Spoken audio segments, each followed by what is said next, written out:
Turkey's booming defense industry has been showcased at one of the world's largest arms expos. The event was held here in Istanbul and displayed the country's latest hardware, from drones and radar technology to stealth fighter jets. Ludovica Brignola has more on Turkey's top arms producers and how the country aims to be a self-sufficient military force. Turkey is taking aim at becoming one of the world's strongest military powers. Between 2015 and 2020, the volume of Turkey's arms exports grew by 86%, making it the 13th largest arms exporter in the world and also one of the fastest growing.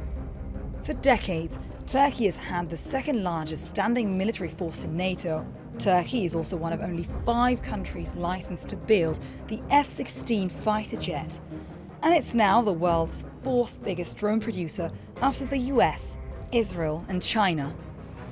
Recent conflicts in neighbouring regions have highlighted the need for Turkey to strengthen its domestic capabilities.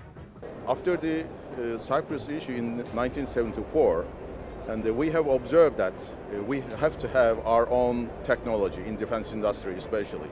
Turkey's faced terrorist activities for the last 30 years, and we are also facing a lot of attacks from our neighbors and from neighbor countries. And in order to protect our borders and country, Turkey realized that it has to increase its local defense industry. In June, Turkey successfully test-fired the country's first domestically produced anti-ship cruise missile, the Atmarka. It's also replacing its American AH-1 attack helicopters with Turkish-made helicopters, and it plans to field its first domestically made Altay tanks by the beginning of 2023. Drones have also been key in raising the country's international profile, and they were key to Azerbaijan's victory in its recent conflict with Armenia. Turkish drones are also less expensive than those from the US and Israel and don't face import restrictions. Those factors have led countries such as Qatar, Poland and Ukraine to buy Turkish drones and reportedly sparked interest from others like Saudi Arabia. But this progress hasn't come without challenges. Production of Turkey's own fighter jets gained more urgency after it was removed from the US-led F-35 fighter jet program in 2019.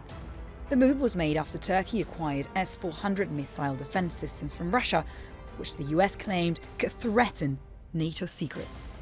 Washington also imposed sanctions on Turkey, which have prevented the sale of critical weapons technology or entire systems to Ankara.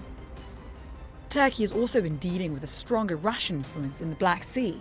The region's military balance is seen as potentially shifting, particularly after the seizure of Crimea and military build-up on the peninsula. But the impact of Turkish weapon systems in ongoing conflicts such as Syria and Libya has shown that Turkey can be a major player in the international arms industry. Ludovica Brignola, Straight Talk. And to break down Turkey's defense sector, joining me now from Ankara is Serdar Demir. He is the Vice President of Turkish Aerospace Industries, where he oversees corporate marketing and communications. And from London, Elisabeth Braw. She is a Senior Fellow at the American Enterprise Institute. A warm welcome to you both. So, Serdar, Turkey recently hosted an international arms fair showcasing its latest technology. How did it go? It went so well, actually. We didn't expect this much people. I mean, over 60 country attend, and defense minister, generals, different companies around of the world joined this event. Also, Turkish Aerospace, we were there with the other defense companies. It was better than we expected. There was many delegation, and there was lots of fruitful meetings between the companies and countries. Hopefully, we follow all these meetings, and we're going to bring results for the Turkey. So, Elisabeth, where does Turkey stand in the international arms industry? How big of a player is the Turkish defense industry now when it comes to capabilities and its exports? Well, it's a fast-rising player, and this has been really interesting to watch. I was just looking at Cyprus statistics. That's the Stockholm International Peace Research Institute. They have annual statistics of arms imports and exports, and Turkey's imports have decreased significantly, and exports have increased significantly, which of course points to the fact that Turkey is making more defense equipment that it's using itself, but also exporting it. So this has been happening in just the past 5 years or so. This really noticeable trend.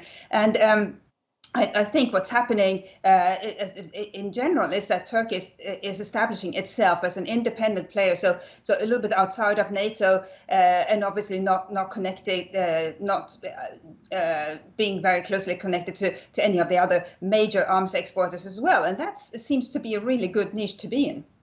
So how big it is at the moment?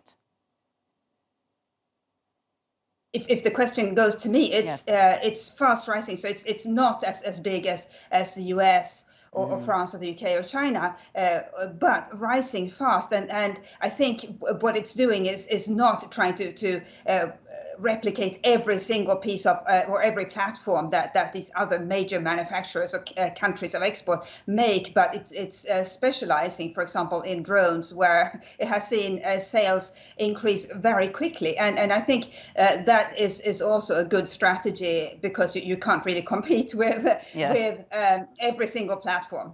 So we understand that the Turkish defense industry is one of the fastest growing. Serdar, is this growth sustainable, or it could be slowed down by external factors such as sanctions, like the US has been suggesting that it would do with the drone technology? Actually, this is not slow down. It will increase also, because there are some countries, they look onto the east side. There are some countries they look onto the west side, and Turkey is one of the best alternative for these countries. So countries, they don't want to depend on some countries' defense regime. So Turkey is one of the best alternative for them. Also, Turkish aerospace and Turkey defense industry bring to the best products, also the best price range. So on the field, we have the combat proven products. So this draw attention for the countries, and our flexibility, our product range, and our missions so far we achieved gave the good attention for the other countries, and Turkey started good export for the other countries, and the rest is on the way. Will bring to the more export, will bring more cooperation for other countries. So, Elisabeth, let's continue. What role has the changing geopolitical landscape in Turkey's immediate neighborhood pushed it to invest more into its defense sector? And what kind of a role Turkish arms play in the ongoing conflicts?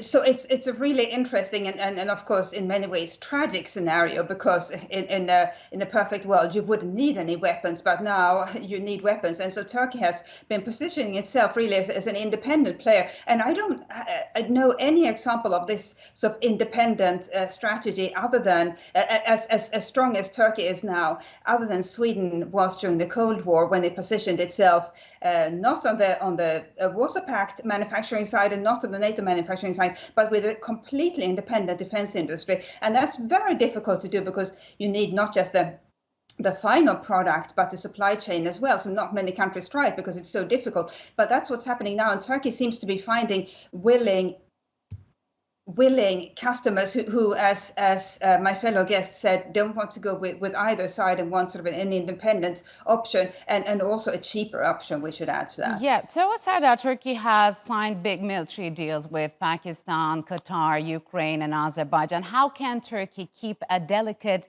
let's say, a balance of having close defense ties that do not cause concerns with other countries?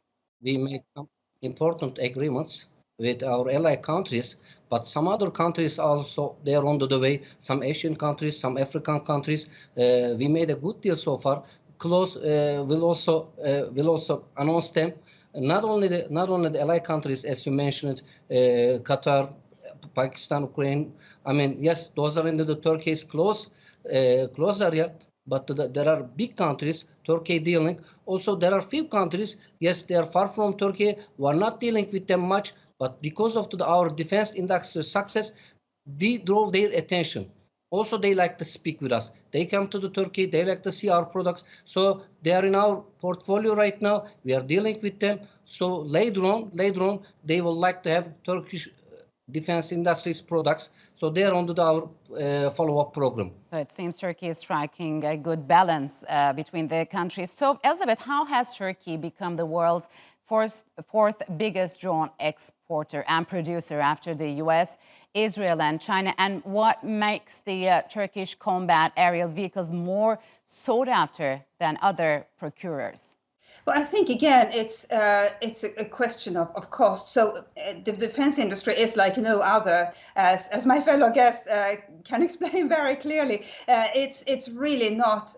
There is not a great deal of variety for the buyers. So I think that the moment the buyer or any buyers, the countries, governments around the world discover that there is more choice, they will try to they become more selective. They won't just go with the products they've always used. They will become they will shop around, and that is Turkey's advantage at the moment. So it's not this sort of predestined choice between either Russian products or American products or European products. And as you noted, France and UK have seen some problems recently because countries are discovering they can go for Turkish products instead because they're cheaper, and simply because it's the buyer is king in the defense industry as in consumer products. It has just been very difficult until now. Now there's more choice. Okay, so Serdar, it's no secret that Turkey has suffered immensely what many have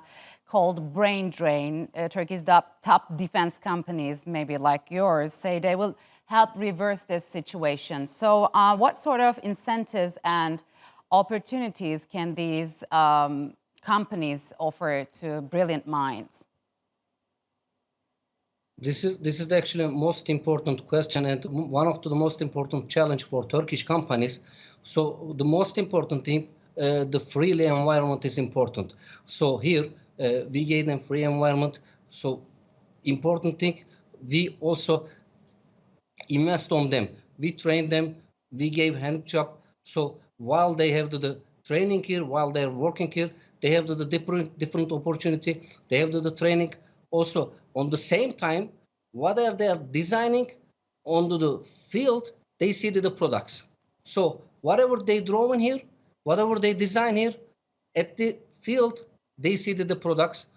So it's not easy to handle the people. It's not easy to handle all these people. But Turkish Aerospace give good opportunities for its workers and send abroad. So we like to keep our talent in our companies in Turkey. So I like that one. Yeah, so you promise reversing the situation. Elizabeth, Serdar, unfortunately, we'll have to leave it here. Thank you very much for joining us on Straight Talk.